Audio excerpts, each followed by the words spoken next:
Dans cette édition, le village de Ngati offre un terrain de 76 hectares à Ibajim, une société spécialisée dans la promotion foncière.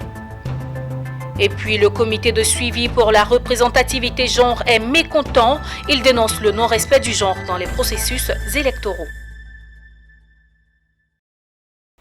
Madame, Monsieur, bienvenue. Merci de vous informer sur Business 24 Africa. Spécialisée dans le foncier, la société Ibajim élargit ses sites de lotissement. L'entreprise a officiellement bénéficié d'un espace de 76 hectares dans le village de Ngati, dans la ville de Dabou, pour ses opérations de promotion foncière. En guise de reconnaissance, Ibajim a offert un véhicule familial et d'autres dons aux habitants du village de Ngati. Suivez le reportage d'Ézéchiel Seri commenté par Daniel Kodio. Bienvenue à Ngati, village situé à 4 km de la ville de Dabou. Les habitants reçoivent la délégation de Ivoire Bâtiment, Aménagement et Gestion Immobilière, Ibajim. Les responsables de la société sont allés négocier l'acquisition d'un terrain appartenant aux villageois. Après les échanges, ils obtiennent satisfaction. Les autorités du village de Ngati acceptent d'octroyer leur terrain à Ibajim pour des lotissements et promotions immobilières. Les responsables de Ibajim ne restent pas insensibles face à cette marque de considération. Ils procèdent donc à un don d'un véhicule de type familial d'une valeur de 15 millions de francs CFA. Un cadeau bien accueilli par les populations qui sont généralement confrontées aux difficultés de moyens de transport. Vous savez, si quelqu'un vous fait du bien, il faut être reconnaissant. Si quelqu'un fait du bien, il faut être reconnaissant. Le directeur n'a pas posé de problème, n'a pas posé de conditions pour nous donner un véhicule. Il est parti de lui-même, compte tenu des difficultés que nous avons. À cœur ouvert, il nous a offert un véhicule. Puisque nous sommes une entreprise citoyenne, donc c'est vraiment un don que nous avons voulu faire à nos parents, histoire de les aider. Et il y a une assurance d'une année dessus, donc ça leur permettra d'en faire bon usage. Et nous sommes heureux de pouvoir produire un peu de joie dans le cœur de nos parents. Et ça ne fait que commencer. Nous sommes toujours opposés à la vente illicite des terrains. Mais aujourd'hui, je pense que ce combat est porteur de fruits aujourd'hui. Alors avec ce que vous voyez, mais c'est du nouveau Ngati dans notre village. Ça n'a jamais été. Le terrain à lotir est celui-là. Il a une superficie de 76 hectares. Les responsables de Ibajim prennent l'engagement de favoriser une politique d'aménagement du foncier qui soit en accord avec les objectifs de développement durable. Ce site a une superficie de 76 hectares et il y a un projet de lotissement qui va se dérouler là-dessus. Et par la suite, il y aura des promotions immobilières. Alors c'est un quartier résidentiel que nous voulons faire au niveau de Dabou. Le premier véritable quartier résidentiel à Dabou. Alors l'étude que nous avons commencé par faire déjà prend en compte ce volet-là, puisque nous avons pour objectif d'intéresser aussi la diaspora, qui cherche un cadre de vie beaucoup plus agréable. Donc les études sont très avancées. Mais à la fin, vous allez voir ce que ça va donner. Sinon, c'est vraiment un quartier résidentiel que nous avons fait au niveau de Dabou. Que nous avons pour slogan le foncier sécurisé. C'est-à-dire que quand vous adressez à Ibajim, vous pouvez dormir tranquille. Ibajim est une entreprise ivoirienne de promotion foncière créée en 2011. Depuis, près de 1000 hectares de terrain prêts à bâtir ont été aménagés. Le démarrage des travaux du terrain de Ngati dans la ville de Dabou débutera en ce mois d'avril 2021. Au chapitre éducation, HEC Abidjan a organisé un moment de réflexion et de partage axé sur le changement organisationnel des entreprises induit par les crises. L'objectif est de fournir aux entreprises et à leurs employés les rudiments nécessaires pour faire face à une crise et pérenniser leurs activités. Le reportage est de Pierre Tebeu et Ismaël Doza. Le coronavirus ne tue pas que des hommes. Il anéantit également les activités économiques. Depuis le premier cas de Covid-19 en Côte d'Ivoire il y a un an, de nombreuses entreprises ont mis la clé sous le paillasson. Celles qui résistent encore ne connaissent pas toujours le même engouement qu'avant la pandémie. Face à ce constat, l'École des hautes études commerciales d'Abidjan a instruit les entreprises et leurs employés sur le changement organisationnel des entreprises induit par les crises comme celle de la Covid et autres. Comment survivre à une crise? L'approche la plus importante et intéressante, c'est d'anticiper la crise. Bien entendu, on ne peut pas anticiper toutes les crises, mais l'entreprise doit pouvoir examiner son activité en fonction de sa spécificité et mettre en place un plan de gestion des crises.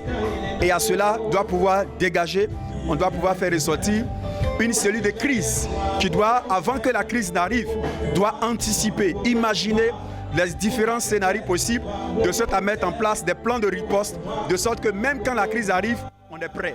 Malheureusement, beaucoup n'étaient pas prêts et beaucoup d'entreprises ne sont pas prêtes lorsque les crises arrivent. De voir l'impact négatif que cette crise a eu sur les opérateurs économiques, mais la capacité de résilience qu'ils ont leur a permis de s'adapter très rapidement.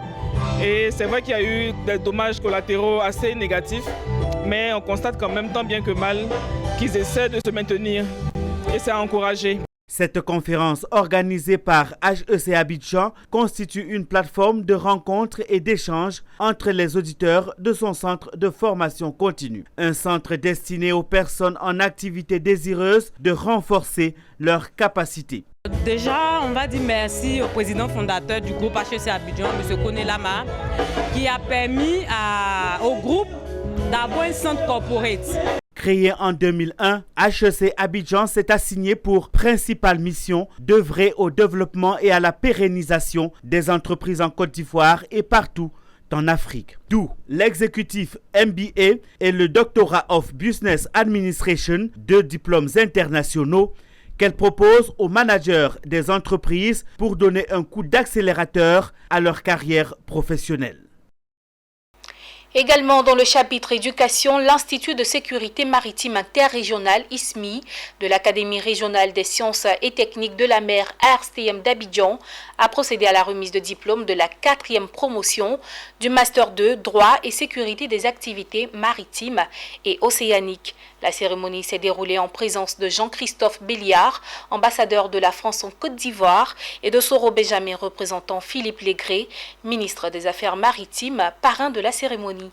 Walter Kofi, Augustin Kra.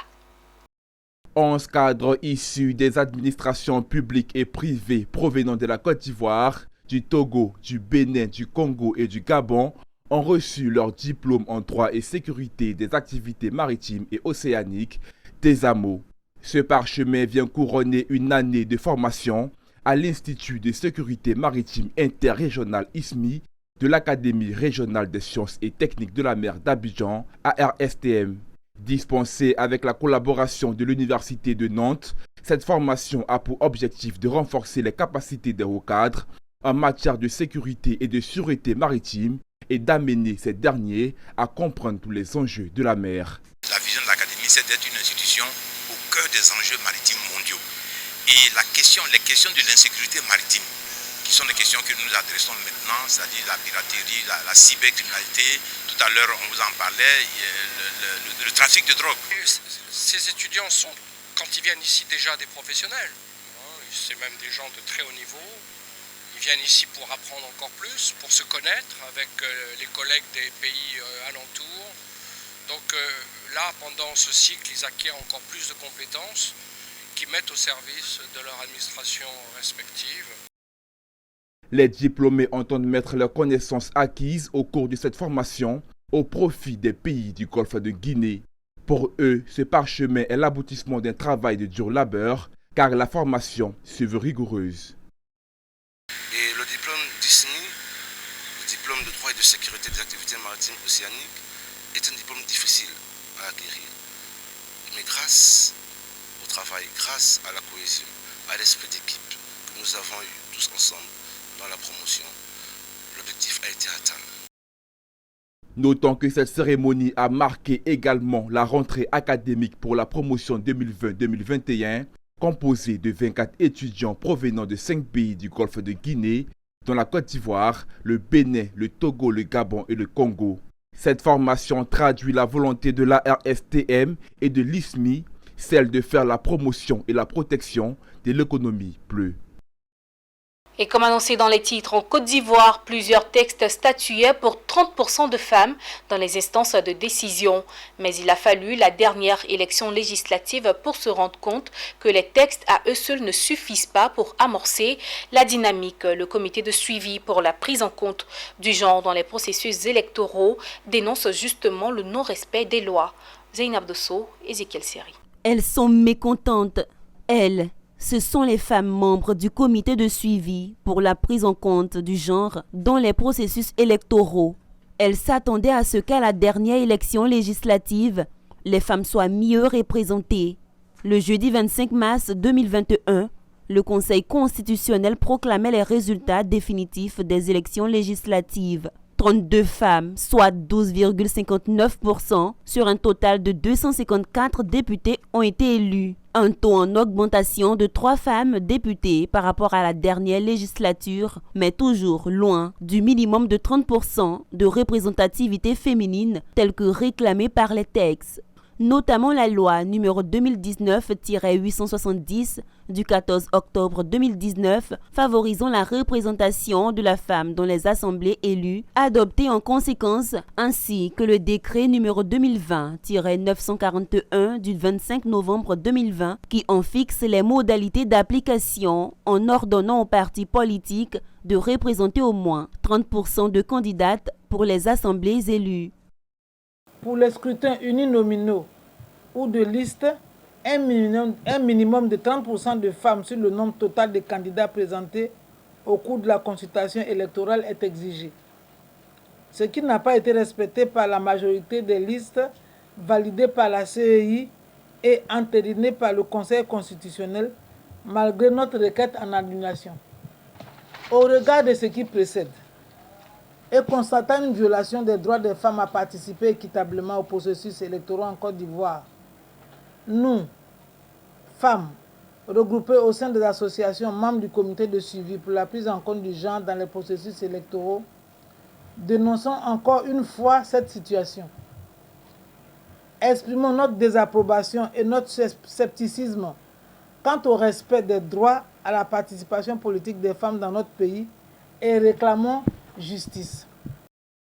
Le comité de suivi pour la prise en compte du genre dans les processus électoraux se tourne vers l'avenir. Sa porte-parole interpelle le gouvernement à tout mettre en œuvre pour le respect de la dite loi et la faire appliquer sans délai pour des élections inclusives et apaisées. C'est la fin de ce journal. Merci de votre fidélité. Excellente suite de programme sur Business 24, la télé utile.